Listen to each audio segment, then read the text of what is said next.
ਬਾਬਿਆਂ ਬਗੈਰ ਬੱਕਰੀਆਂ ਕੋਈ ਨਹੀਂ ਚੱਲਦੀਆਂ। ਇਹ ਸਿਰਫ ਅੱਜ ਦੀ ਸਪੈਸ਼ਲ ਜਿਹੜੀ ਨੌਜਵਾਨ ਨਸਲ ਹੈ ਨਾ, ਜਿਹੜੀ ਆਂਦੀ ਹੈ ਵੀ ਅਸੀਂ ਬੜੀ ਖੱਬੀ ਖਾਵਾਂ, ਅਸੀਂ ਪੜ੍ਹੇ ਲਿਖੇ ਆ, ਨਵੀਂ ਜਨਰੇਸ਼ਨ ਆ, ਬਾਬਿਆਂ ਨੂੰ ਕੀ ਪਤਾ। ਸਿਰਫ ਅੱਜ ਦੀ ਸਪੈਸ਼ਲ ਗੱਲ ਉਹਨਾਂ ਵਾਸਤੇ ਵੇ। ਉਹ ਗੌਰ ਦੇ ਨਾਲ ਸੁਣ।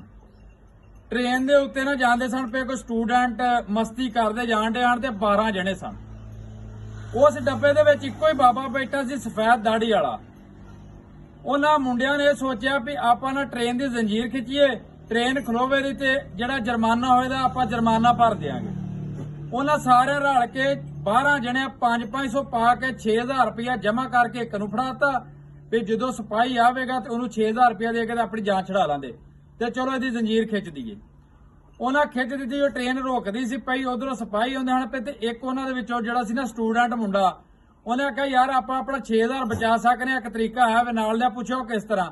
ਆਂਦਾ ਆਪਾਂ ਨਾਲ ਆ ਜਾਈਏ ਵੀ ਟ੍ਰੇਨ ਦੀ ਜਿਹੜੀ ਜ਼ੰਜੀਰ ਹੈ ਬਾਬੇ ਨੇ ਖਿੱਚੀ ਹੈ ਤੇ ਉਹ ਬਾਬੇ ਨੂੰ ਫੜ ਕੇ ਲੈ ਜਾਣਗੇ ਤੇ ਆਪਾਂ ਨਾਲ 6000 ਵੀ ਬਚ ਜਾਂਦਾ ਤੇ ਆਪਾਂ ਮਸਤੀ ਵੀ ਕਰ ਲਈ।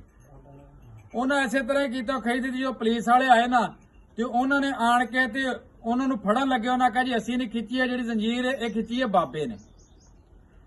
ਬਾਬੇ ਦਾ ਨਾਂ ਲਾ ਦਿੱਤਾ। ਬਾਬੇ ਨੂੰ ਪੁਲਿਸ ਵਾਲੇ ਪੁੱਛਿਆ ਬਾਬਾ ਤੂੰ ਖਿੱਚੀ? ਉਹਨੇ ਕਿਹਾ ਹਾਂ ਮੈਂ ਖਿੱਚੀ ਹੈ, ਕਿਉਂਕਿ ਬਾਬੇ ਦੇ ਦੇਣ ਚ ਆ ਗਿਆ 6 ਤੇ 6 12 ਜਣੇ ਨੇ, ਮੈਂ ਇਕੱਲਾ ਜਣਾ ਵਾਂ। ਮੈਂ ਜਿਹੜੀ ਗੱਲ ਕੀਤੀ ਉਹ ਝੂਠੀ ਸਾਬਤ ਹੋਣੀ, ਇਹਨਾਂ ਦੀ ਸੱਚੀ ਸਾਬਤ ਹੋਣੀ ਹੈ। ਬਾਬੇ ਨੇ ਹਾਂ ਕਰ ਲਈ। ਉਹਨਾਂ ਪੁੱਛਿਆ ਵੀ ਕਿਹੜੀ ਗੱਲ ਤੋਂ ਖਿੱਚੀ? ਬਾਬੇ ਆਖਿਆ ਜੀ ਮੇਰੇ ਕੋਲ ਸੀ 6000 ਰੁਪਇਆ 500 ਵਾਲੇ ਨੋਟ ਸਨ, ਨਾ ਮੇਰੇ ਕੋਲ ਪੈਸੇ ਖੋਏ ਨੇ, ਮੈਂ ਤਾਂ ਕਰਕੇ ਖਿੱਚੀ ਹੈ। ਇਹਦੀ ਤਲਾਸ਼ੀ ਲਾ ਕੇ ਵੇਖੋ। ਉਹਦੇ ਇੰਚਾਰਜ ਹਨ, ਪੁਲਿਸ ਵਾਲਾ ਸੀ, ਸਿਕਿਉਰਿਟੀ ਇੰਚਾਰਜ, ਜਿਹੜੇ ਵੀ ਉਹਨਾਂ ਨੇ ਉਹਦੀ ਤਲਾਸ਼ੀ ਲਈ। ਵਾਕਿਆ ਉਹਦੇ ਕੋਲ 6000 ਰੁਪਇਆ 500 ਵਾਲਾ ਨਿਕਲਿਆ। ਉਹਨਾਂ ਇਸ ਤਰ੍ਹਾਂ ਕੀਤਾ, ਉਹ 6000 ਲੈ ਕੇ ਤੇ ਬਾਬੇ ਨੂੰ ਦੇ ਦਿੱਤਾ ਤੇ ਉਹ ਜਿਹੜੇ 12 ਜਣੇ ਸਨ ਉਹਨਾਂ ਨੂੰ ਫੜ ਕੇ ਤੇ ਲੈ ਕੇ ਜੇਲ੍ਹ ਦੇ ਵਿੱਚ। ਗੱਲ ਇਹ ਵੇ ਵੀ ਜਿੰਨੇ ਮਰਜ਼ੀ ਅੱਜ ਦੀ ਨੌਜਵਾਨ ਨਸਲ ਜਿਹੜੀ ਹੁਸ਼ਿਆਰ ਹੋ ਜਾਵੇ ਨਾ, ਇਹ ਬਾਬਿਆਂ ਜਿਹੀ ਹੁਸ਼ਿਆਰ ਨਹੀਂ ਹੋ ਸਕਦੀ। ਉਹਨਾਂ ਜਿੰਨਾ ਦਿਮਾਗ ਨਹੀਂ ਹੋ ਸਕਦਾ, ਉਹਨਾਂ ਜਿੰਨੇ ਕਾਬਲ ਨਹੀਂ ਹੋ ਸਕਦੇ।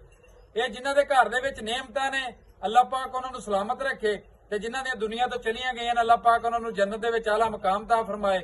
ਬਾਕੀ ਮੇਰੀ ਦੁਆ ਹੈ ਕਿ ਹਮੇਸ਼ਾ ਹੱਸਦੇ ਰਹੋ, ਵਸਦੇ ਰਹੋ ਤੇ ਖੁਸ਼ ਰਹੋ।